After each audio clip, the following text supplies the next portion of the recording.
ഇതെനിക്ക് ഇഷ്ടമായി. ഈ പ്രഹ്ലാദൻ നമ്പൂതിരല്ലേ ഇവിടെ ആദ്യം ഫേമസ് ആയത്. ഈ അച്ഛനടക്കം വല്യച്ഛനെ സഹായിട്ടില്ല തുടങ്ങിയത്.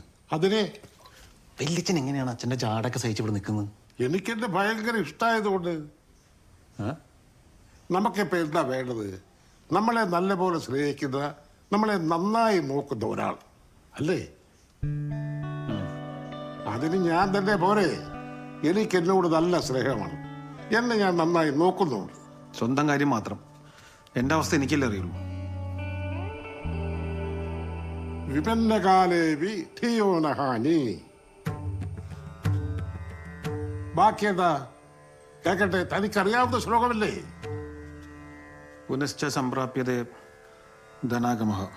ആ, എന്താ അർത്ഥം? കഷ്ടകാലത്തും ബുദ്ധി നഷ്ടമാവില്ല. അത് ഉപയോഗിച്ചാൽ പിന്നെ സമ്പാദിക്കാൻ പറ്റും. സിമ്പിൾ, അത്രേ ഉള്ളൂ. പോയി സമ്പാദിക്കണോ?